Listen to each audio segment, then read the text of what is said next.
Okay, and I have got myself a countdown timer for the May 20th Hotness Unleasher preview show tonight. Wanted to say, wow, what a week it's been so far. And if anybody is in the house with me tonight, I want to say thank you and welcome for joining me as we talk a little bit about what's been going on out here in LinkedIn land. And that is that, man, there has been some action, I tell you. I mean, we had today none other than the Hounds of Business doing their thing today at 7 p.m. Eastern Time, which was, I don't know, 3.5 hours ago, something like that. And they went for quite a while, and I got to hang out with those guys, and it was fun. So if you are interested in a more regular show than the Hotness Unleasher show, which is now going monthly, check out the Hounds of Business because I tell you what, that show is awesome. It was packed house. Let's go over and see if we can find their replay page right now. Let's see. I'm going to do that search here. Hounds of Business. Hounds of Business Happy Hour. Hello, John. Hello, Tamara. Welcome to the monologue show where we're talking about all of the good stuff that's been going on with LinkedIn lately and how I keep myself highly entertained around here. Okay. Here it is. Here is the post that I was looking for. So I was hanging out here today. No, that's just the image. We don't want that. We actually want to get into the post. Come on. Help me out, LinkedIn. No, I don't want. I want this. Okay. No, I don't want Mike's profile. Although we love Mike. Got no problems with Mike, but where is the, come on. Where it is? There it is. Come on. I got to find it. It's always hard, tricky. You know, that is a downside of, there it is, of LinkedIn going LinkedIn Live, because if you don't own the LinkedIn Live, you kind of lose the links. It's hard to find them. So I was out here on this today, and look at this. They got 496 comments in however long it was. How long did they go today? Man, it was, let's see here. So this was without an hour further and a ado, half. we love you guys. Boy, that was a show. I tell you what. All right. So if you missed Hounds of Business today, I highly suggest going out, spending a little time with those guys. Now, there is a secret trick. If you don't want to spend 93 minutes with them, you just kind of want to get an overview of that, you can DM that link to yourself. When it shows up into your DMs, you can watch it at a faster pace. Because I don't know, whatever reason, LinkedIn took that feature out. See how there's like, you can't change the speed. But if you DM it, you can watch it in your DM faster. So there's a little trick for you from the field of live streaming ownership. So there you go. All right. I know that Wednesday's a busy day. I know that a lot of my friends were hanging out with Mike and with CJ and Raki and Don and Sia today. I'm all about that. So if you're not hanging out with me tonight, I get it. It's late. It's 10:30 Eastern time, and most of you guys are Eastern time. So it's all good. It is all good. But if you are here in the house with me tonight, please leave a comment, because that's kind of what keeps me going. I like to key off at Tamara. It's been a little while. I want to know how your life in Europe has been, if you're back, if all of that good stuff. Georgia, pleasure. Been happy to see you popping up in my feed lately again. And there is some talk of that doing another down under edition of the Hotness Unleasher show. I am 100% about doing that. Now, let's go back. I want to show you what my live list looks like. All right, I got a little trick over here, right? So when you host and you schedule your lives, LinkedIn actually gives you a page that's full of all the lives you've ever done. So that's pretty sweet. Look, and I've done a few, right? So I've got a pretty thick. I bet Don Cohen's page is just bombing. But listen, the one we're talking about right now is the one that's coming up on Saturday, May 20th. Now, I have got a rockin' lineup coming. All right, we got Calvin Lawrence, Elise View, and yes, if any of you guys are in the house tonight from the Hotness Unleasher shows, season 2, episode 4, right? Elise is in the house, right? So she's been a little bit offline, but she's going to be with us on Saturday morning, and we will have a full slate of guests. So with that, I want to say awesome, because that's my deal. Angela, all right, 9:30 here in South Central Kentucky. I thought Kentucky was East Coast, but hey, we'll take it. Maybe you guys are on your own time zone. I know you like to do things your own way out there, particularly make bourbon, because, yeah, I like that stuff. All right, where was I? All right, so we got Elise, We got Henry, we got Jenna, we got Lachelle, we got Nasheen, we got Nicole. All right. And everybody so far, except for Elise, because she's just been a little bit out of the loop, but that's okay. We're gonna give her some time. Has submitted their Hotness Unleashers. I know who's gonna be announced. You heard it right. I know who's going to be announced. We have 28 new Hotness Unleashers coming to LinkedIn for the very first time. And I am so excited to grow this community. I can't even tell you. And I know, I'm a little cheesy tonight. I got to ham it up. But listen, the thing is about what we're trying to do here is we are trying to be the antidote to what the old-fashioned LinkedIn was, right? Which was just like, hey, let's just throw up a resume and tell the world how great we are, because that sucks. All right. What we want to do is tell other people how great they are, right? We want to acknowledge that awesomeness. We want to celebrate the gifts that they are bringing. And we want to celebrate what they have done. And Angela, thank you so much. All right. So I want y'all to know that Angela, now I need to know, maybe Angela, you could put it in the comment for me. Is it Angelia or Angela? Can you help me with that? I want to get that pronunciation correct, because I know when I featured you as a job seeker on the 344 live show, which I have now mothballed, but I had in my head it was Angelia, but then I had somebody else say it was Angela. So I need to get that straight. All right. So please do some phonetic spelling for me. That would really help me out. I would feel I just like feel complete tonight. So please do that. And why not blame the bourbon? Because you know what? It's really good stuff. Frankly, okay, so you know how these fancy distilleries, they rent their distilleries, right? They rent themselves out. So I have a certain fondness for the Trader Joe's bourbon because it's super cheap and it's drinkable. And the fact is that it is distilled by Buffalo Trace. Who knew? So there you go. All right, John, and you are all right. It's already tomorrow. Holy smokes! All right, so John, I got to ask, do you know Georgia? Because you and Georgia are both in the down under zone. All right. So Angela, thank you so much, because you know what? Because parents like just to mess with their kids. I think that's really what it's about, right? Maybe they just want to be unique, right? Okay. And here's the good news is that you are actually safer from identity theft as a result of having the I in there. So you can celebrate that fact that there's probably far fewer Angelia or Angela Sloan spelled with an I than there are those without, right? So it's going to be harder to steal your identity at some point if anybody was about that. All right. So again, for John, I don't know if you know about the Hotness Unleasher show, and Angela, thank you again. If you don't know about the Hotness Unleasher show, the point of it is to just to take an hour and celebrate other people. And all right, John, well, welcome to our party. So, John, hopefully you saw that Georgia was in the comments there. Georgia Watson. So she works for IBM. She's in the hey Dean. All right, so she's in the in the sales enablement space, and she's lived in Dubai. Man, she's awesome. She's like an OG in my world. She's just been hanging around. We've been friends for almost. Georgia, come on, you got to help me out. But it's coming up on a year. All right. It's coming up on a year. And so I know her on a first name basis, and you guys are both down in Australia. So there you go. Unless John, you're over in, no, you did say Australia there, because sometimes I get New Zealand and Australia kind of mixed up, but that's just me because I'm on the West Coast of the United States. And yeah, we don't get out much because it's really far to go anywhere. Anyway, but at least I don't have to swim. I just got to take it down a notch. All right, Dean, welcome. I know you were busy today out at the Hounds of Business. Loved seeing that. And yeah, maybe you and John can get to know each other because, you're down under. And has anybody seen Adam Mandarovich?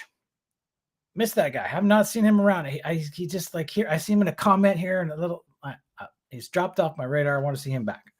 All right, where was I? Okay, Hotness Unleasher show. Why do we do it? Because we want to celebrate the awesomeness of other people in an intentional way. And when we do that, I call it Unleashing Hotness. And why do we do that? Why do I call it that? Because I made a friend. His name is Red Staffstrom. And I was looking at all these profiles coming through, and This would have been last summer. It's connected with tons of people, and somebody had the word unleash, and then somebody else had the word hotness, and I'm like, I love those two words. They're so great. And Red Staffstrom, he said, just do become chief hotness unleasher. I was like, what does that even mean? And he said, I don't know, but just do it. And so I did. I played with that for a long time, and it evolved into this thing called the Hotness Unleasher Show.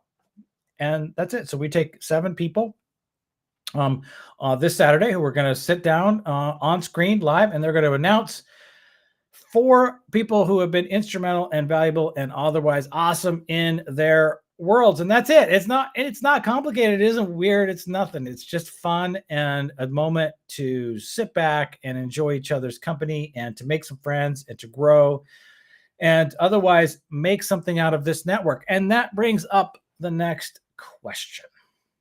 And that next question is LinkedIn still a business network? I want to think about that for a minute. Think about that, right? Because I've been kind of noodling on that a little bit because, it is a business network for some people.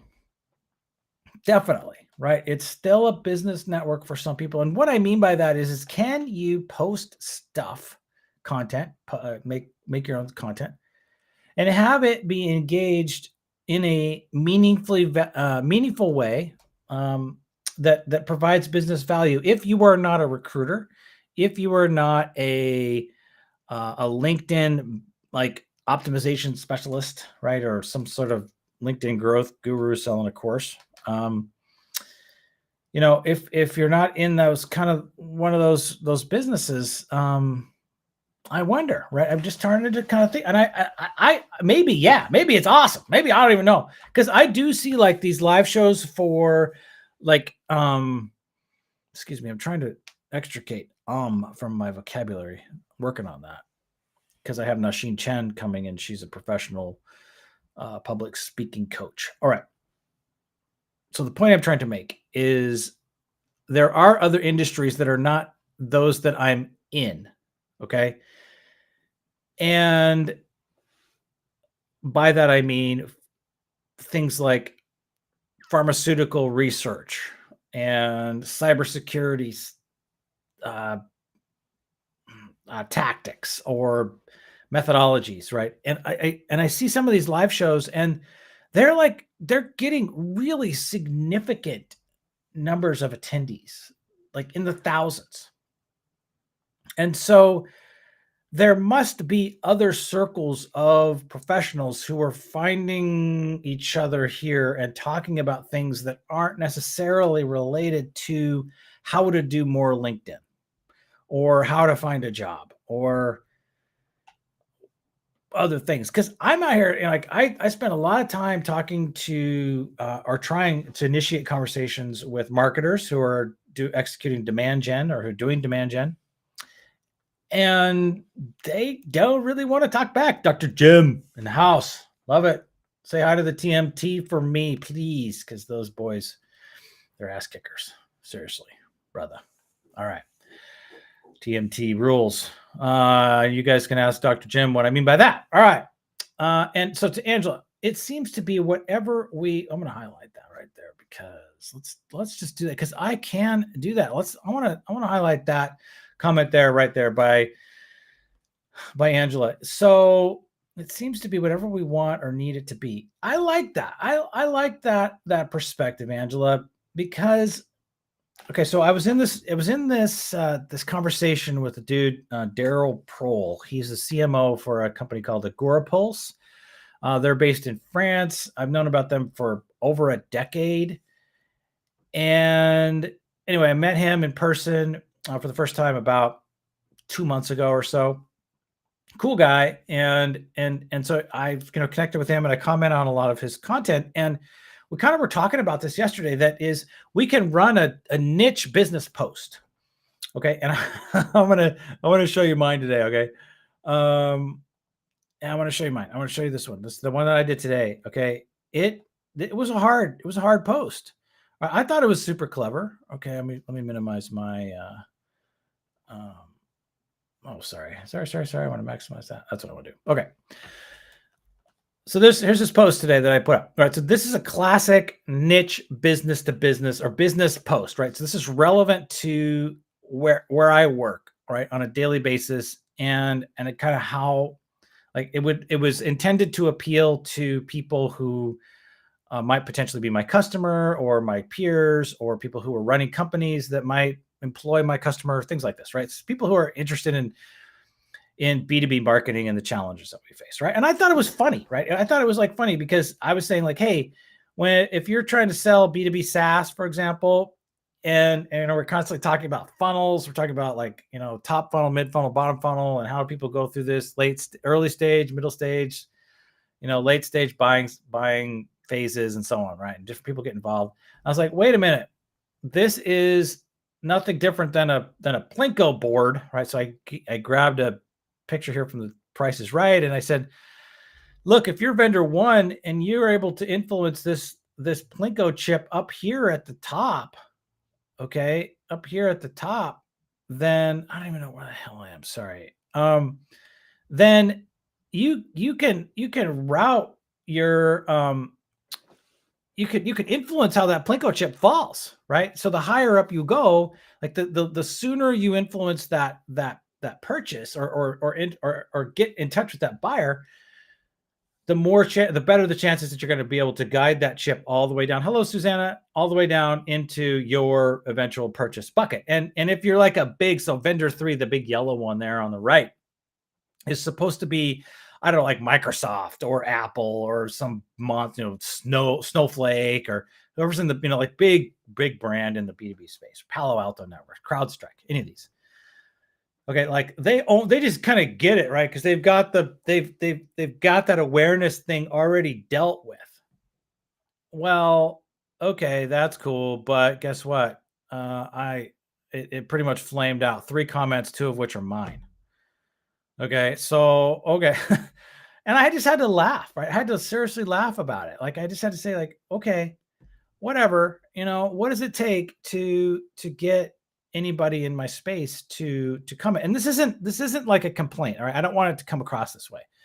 I want it to be seriously like, it's okay. I'm not upset or otherwise whining that I'm not getting the reach. That's fine. That's by design. But the point I was trying to make is that when I was talking to Daryl, okay, if I can't do these kinds of posts all the time, right? I have to be able to so here's another one, right? According to the Gospel of Gardner, and like it didn't get much. It was just about the same as today, really, kind of minimal, like not a whole ton of engagement. Some, but not amazing. Okay, but then look at this. Like, so I went live on Monday, and I had 41 people show up and like and engage. It's 174 comments, just me hanging out, right? And I don't think we're going to get there tonight, but that's okay. Wednesday's a total different day than a Monday.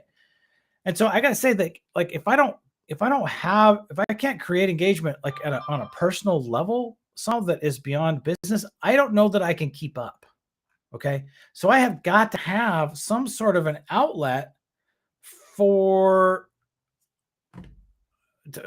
sustain it, right? Because the business stuff just isn't as sustainable as the personal stuff. And so that's how I resolve this. How do I say it? This gosh, what am I going to say? I want to say, oh my God, this isn't working. Let's say that. There we go. Okay, there we go. All right. So where was I? So John, to your point, it is about the success of any individual post, but it is also about so what you were saying here. I want to pull this up. What you said. Here we go. Disillusioned and moving away from it. What do they get disillusioned about? Right. So I think, so I've reflected on this. Oh, wait, that's not the right one. Sorry. There we go. This is the one I wanted to highlight. Trying LinkedIn, getting disillusioned and moving away from it. So yes. Okay. So I posted strictly business content from October 2019 up until May of 2022. And from May of 2022, oh gosh, for up until probably, I don't know, a month or so ago, it was pretty much all personal content, right? I really did not post very much business content at all. I'd say maybe 85% was personal. Reflections, the Hotness and Leisure Show, 344 Live, other things that were, more sort of about me and about the experiences I was having on LinkedIn and the friends I was making. Hey, Steven. Hey, buddy. And what I needed was sort of like a recovery from having done niche business posts that received like almost zero engagement for the better part of what? So 23 and a half, 2.5, 3.5 years. Okay. It's sitting in a vacuum trying to make content that nobody cared about, nobody watched, nobody did anything. But at the same time, recognizing that if I'm not producing niche content, I am not creating any kind of a voice of authority. I'm not a leader in my space. I'm not pursuing this business component, this business part of what LinkedIn is. So now I'm beginning to roll some of this business related content back into what I'm doing. At the same time, trying to balance some more personal stuff. So saying like, all right, on the weekends, I'm not going to post about business. It's not going to do it. I'm not going to engage with, hey, Sam, I'm not going to engage with any kind of like businessy stuff. I'm going to let that go. I'm going to really just focus on like what my friends are doing, kind of what they're about. I'm going to talk about my own personal reflections on the week or kind of in general, focus on things that are concerning, to me in the world, things like that, right? Stuff that is not business related. But during the week, particularly during the business day, you're going to get more business related content. So you're going to get stuff that is more B2B marketing, demand generation, B2B sales, how to live stream, how to run Restream. And I'm hoping that what happens is that, and Stephen, we have a new man in the house, right? We got John Lacey here from Australia. So he's a new name, doesn't know any of us. So please introduce yourself to John. He's been hanging out, giving me some really great questions, and has provided a lot of great commentary tonight. So I'm just kind of speaking to some of these things as I'm kind of, I don't know, waxing about how to sustain yourself, or how let's just say how I'm going to own this. Because as I like to say, if everywhere you go smells like poo, you have to look at your own shoe. All right. Like, I love that statement. In any case, as Dr. Jim would know, because I recently dropped that one on him, and I think I might have dropped it on Georgia at one point too, but definitely Sam. Where was it? I don't even know. Oh, I know. Balancing the personal with the business, because I have to accept the business content for now, maybe forever, isn't really going to generate a whole ton of interest, but I really still need to continue to pursue that, right? I need to continue to engage and to work on ideation and creativity and innovation in the space where I make a living. How do you make it through that? Well, I think that you do stuff like this, right? I just get on a monologue and I talk to all you people, because like these comments are sustaining, right? They give me enough balance where I can just, get a breath, get some life, get some fire in me. And that's really, that's for me, that's really what it's about. And so Venn diagram, where is Melissa Houston? Somebody needs to tag Melissa Houston, because she is the Venn diagram master. She's all about that. And so, so somebody tag her in, please. I haven't seen Melissa around the last couple of days, although she did, for the record, like my Plinko post today. Thank you to Melissa for that, because nobody, very, very few other people did. I should go and look and make sure that there's anybody here who also did. I gotta look at this. Come on. Hang out with me. Don't run away. We're gonna look at this. Okay, we got me. I like my own stuff. Brian, Vanetta, Mike Phillips, Grayson Hogard. All right, Grayson Hogard owns Grove Cookie Company. Yeah. Grove. Okay, I made up a song about them a while back and a monologue. That's kind of what happens sometimes. All right, so there's this little song. We got Kamal, we got Mandy, Michael, Peter, Liam, Hunter, Aziz. Aziz is one of my coworkers. Dude is a badass. That guy could sell like no tomorrow. He is a machine. Love that guy. Very creative. If you need demand generation services, you don't want to buy them from me, buy them from Aziz. You got Amber, Melissa was in the house, and Yen. And I don't know Yen, and I am a little curious about that. So, any case, there we go. That was it, right? So nobody here in this house tonight liked my Plinko post. But that's okay. That is okay, because You guys are not, as far as I know, maybe kind of Georgia a little bit if she's still here, know about B2B marketing and demand generation and the weeds of that stuff. And this was a very weedy post today. This Plinko, this was down deep in the weeds of that. Now, speaking of weeds, I do want to highlight a post that I came across today. It was yesterday actually, and I had to think about it. It's by Sarah McConnell. And this is upsetting to the system. And the reason it is, we guys want to pay attention to this. So, hey, Mike. All right. No, I haven't had any caffeine tonight. I'm stone cold sober, no caffeine. I'm 100% just me. All right. Nothing going on. I wanted to come out tonight and just be present because the Hotness Unleashed show is on Saturday. I want to talk about that. I have done a slight intro. Love seeing you, but Mike, you're going to like this. All right. Cause I have been talking about the balance and these are conversations. So just so you know, everybody who's in the house tonight, Mike Phillips and I are good friends. We DM each other all the time. Okay. Yes. And you did. Thank you, Georgia, on the Gartner one. Yes, you rock. Okay. So Mike, this particular post by Sarah McConnell is really interesting and extremely valuable. You're going to get caffeinated, Trevor, Saturday morning. That's happening. It is happening. So this post right here, Mike, you are going to like it because I don't know if you're going to like it. I think you'll find it interesting.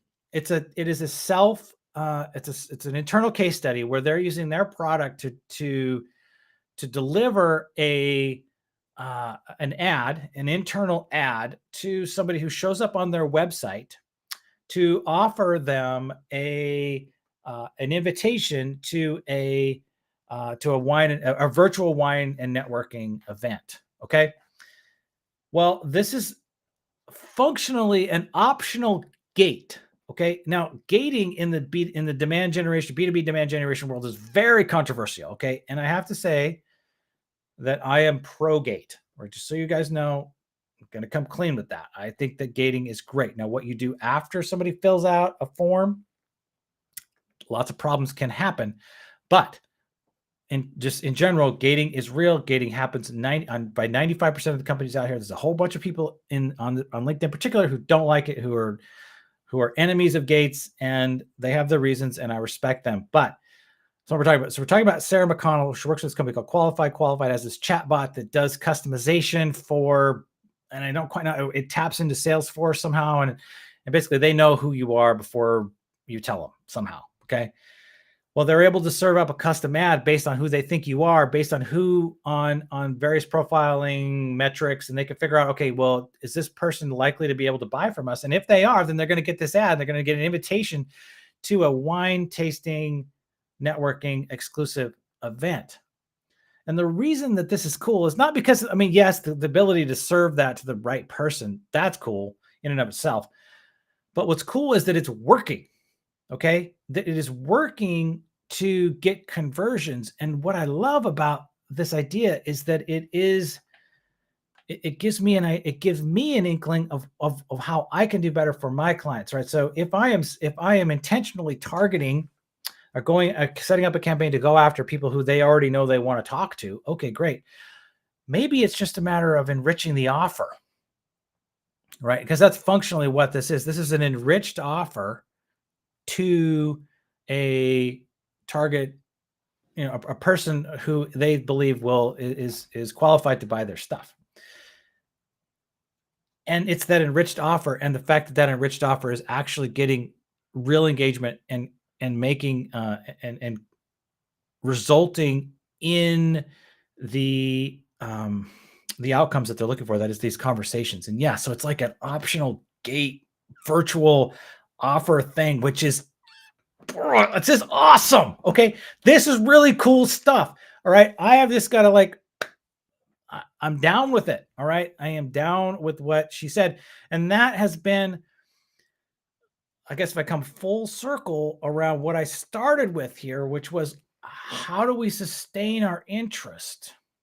I don't think we can sit back and just wait for LinkedIn to serve us everything and to be kind of always hinging on our notifications as the driver of all of our actions. So we're not just completely reactive all the time, that we have to go out and look for this, right? I went out and I made a list. I actually hired Rabi Hassan, who is in Bangladesh.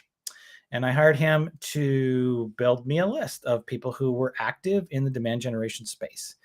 He has been one of the most dedicated social prospectors in the demand gen space that I have ever had the pleasure of working with. And Melissa, I just wanted, you don't need to come back and watch the replay. I'm just kind of talking. I called you out because John Lacey had mentioned Venn diagrams, and so that made me think of you. And also because you liked my Plinko post today earlier. So now you're off the hook. go watch your movie. All right, where was I? So we're saying like, hey, Rabi Hassan, one of the best social prospectors. I hired him for a day. He did a bunch of work. He created a list of people who were active. He found Sarah McConnell, and I was already connected to her, but I was reminded to go out, and I went out and started looking for content about demand generation, and it came across this thing, and this is awesome stuff. All right, so Melissa, go find John Lacey. He's in the comments here.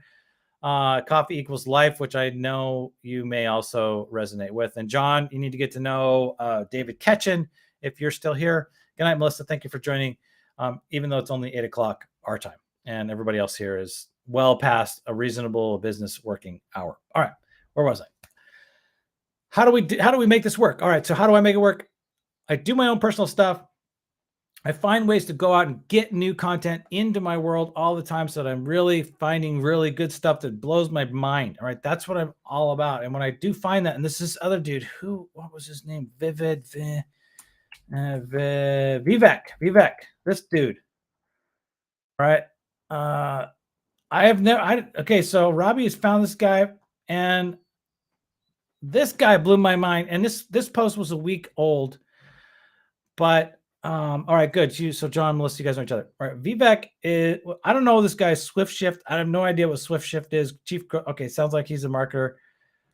But he said this really cool thing, and he made a funny carousel. Look at what he did with this carousel. He basically chopped up for all you carousel people, so if I still have anybody left, because I've really gotten down into the weeds here.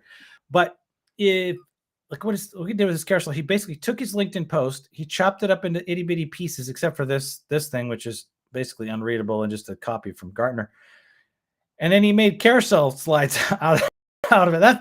These carousel pages are his post chopped up into little pieces. Okay, which is awesome. Who does that? All right. Anyway, Vivek does it. Okay, but I love this post because he gets into this, which was so cool. And it talks about like, hey, if I can figure out what the 5 or 6 or 7 or 10 or 50 actions is that if somebody takes and that yields a certain percentage of conversion for my business, we can, yeah. So Sam, I don't know what you're saying no to, but in any case, what Vivek said is that if I can figure out all of these various things that somebody does in order to convert to a specific degree, then those are the things that I need to lean into. And I love that because that's what made me think of this Plinko idea, right? Which was my post from today. So if anybody's joining me right now, we're going to go back to the Plinko post because this is basically the B2B buyer journey. Like, okay, well, here's the webinar over here, and here's that white paper, and then here's the other thing that happened, and here's the DM that I got from a buddy who I knew at a company 4 years ago, and then here's the comment that I got from my boss, and then here's the thing that the SDR did, and then right, like blah, blah, blah, blah, blah, blah, blah, right, finally it falls down. We don't always know what that is, and the buyer doesn't even know what that is. The buyer doesn't know what their journey is. You get that? Sam, my carousels are the ugliest carousels on earth. I promise you. They're uglier than the ugliest. Okay. In fact, I actually have a carousel that I'm going to show here in a minute. Let me do that. You're going to love it because I have not released it yet. I might have it saved in drafts. No, I didn't even put it up, but I'm not done. I'm not quite done here. There you go, Mike. If you're still with me, here it is. The buyer does not know what their journey is. There you go. That is an idea that I have just hit upon. They don't know. The buyer is sitting here at the top of the Plinko board. They say, I need this thing or I have this problem. They don't know what their journey is going to be. And we all act like they do. And they're holding us at arm's length. No, they don't. They don't know. They don't know what it's going to be. Okay? Period. If they knew, then we'd all be great. And we could just tap into that wherever we want to and all that. But the thing is, they don't know. And we're going to figure that out. So I'm on record. The buyer does not know what their journey will be. All right. So now I'm going to stop this share screen. So give me a minute, gang. Give me a minute. I'm going to show you the ugliest possible there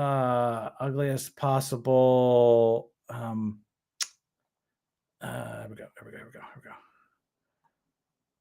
Let's see here. Go back over here. Okay. Here's my, oh man, that sucks. Okay. I'm just going to maximize that. Sorry, gang. All right. I'm working this out. Oh, dang. That's all centered and stuff.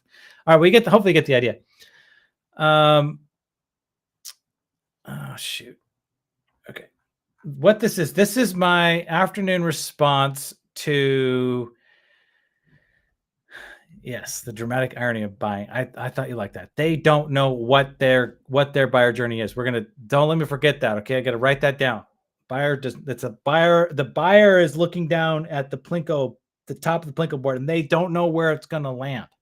They cannot see the influence that's happening. They don't even know their own biases. They don't know the brands that are already there playing and are influencing.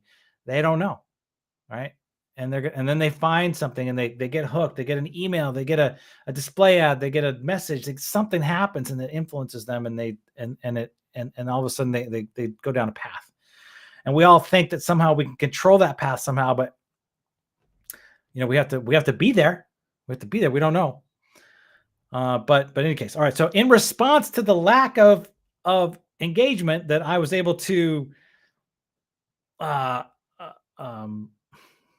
guess, create with my Plinko post today, I went out and I learned that you can actually ask ChatGPT to make. Oops. Why is this not working? Oh, it's not working. Yeah. I'm gonna do this. Come on, snug. All right. I don't know if you guys can see that. Sorry, I get bogged down sometimes. Okay, and I don't. All right. So what I did, you guys cannot see this. I'm sorry. Okay, I said, all right, what would be like the dumbest thing I could do? I know. I'm gonna go Chat GPT. That's how I'm going to. Okay, good night, Mike. Appreciate you being here. But okay, how was I going to deal with not getting much engagement on my niche business post? I'm going to go play chess with ChatGPT. And what I found, and this is the post that I'm going to do maybe in a couple of days, is that ChatGPT is a lazy cheater. Did you guys know that when it comes to playing chess? So you can ask ChatGPT to make a text representation of a chessboard, and it'll make this thing, which is very difficult for you to see, but essentially that's what this is, what you're looking at right now. And I said, okay, great. Which color goes first? Okay, white. So and goes first. Okay, fine. And that was what the next question was. I asked. So okay. So it says, I said, all right. So if I make this move, what are you going to do? Okay, fine. So it makes a move. And then the next move is, all right, what if I make this other move? Okay, no problem. And then it's supposed to reprint the board, but it forgets.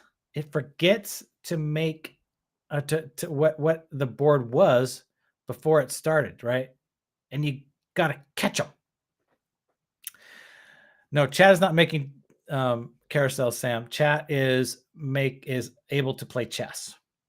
So I was playing chess with it today, and then I caught it cheating. And then it gave itself an extra piece. And I had to yell at it, and I had to say, if you can't keep track of your own of these sorts of mistakes, I'm going to declare you a cheater. And so then I stopped there. So this was my ugliest carousel that I've ever made in my life. But you can see here that this is an actual carousel that I just haven't posted yet. I might do it tomorrow. You guys are the secret, test subjects of my carousel, my lack of carousel making skills. And yeah, we're going to call that a day now. Okay. Where was I? I don't even know where I am now. What am I doing? I'm going to stop sharing that. Okay. Here we are. My sizing is a little bit messed up. Okay. So ChatGPT is a cheater at chess. Going to go on record at that. Yes. Not just terrible, but a cheater because it doesn't reprint the board the way that it was when we left. All right. So with that, I have been on now for about 40 minutes, which is my limit. And as long as I'm going to go, it's late for a lot of you people who've joined me from the East Coast. I want to say thank you to John and to Georgia from joining me from down under. I love that. Thank you so much for coming out. Stephen and Sam and Dee, of course. Gosh, who else was here? Susanna dropped in. Angela, not Angelia, from Kentucky. Brother, Dr. Jim was in the house with TMT. I want to make sure that he says hello to those people. Dean LeBay was here for a little bit. Gosh, this is great. Tamara, also, of course, back from Europe, writing books. Thanks so much for joining me. Do not miss the Hotness Unleasher show, May 20th, Saturday. It is What Is Happening at 8 a.m. Pacific time. That does compete with Don Cohen's show. Very sorry about that, but that is what we've got on the books. And so maybe have us on two screens or something if you're a fan of Don Cohen's show. No disrespect to that guy. He's the boss. And with that, I'm going to say goodnight. Have a lovely time, and I'll see y'all tomorrow. Take care, everybody. Bye.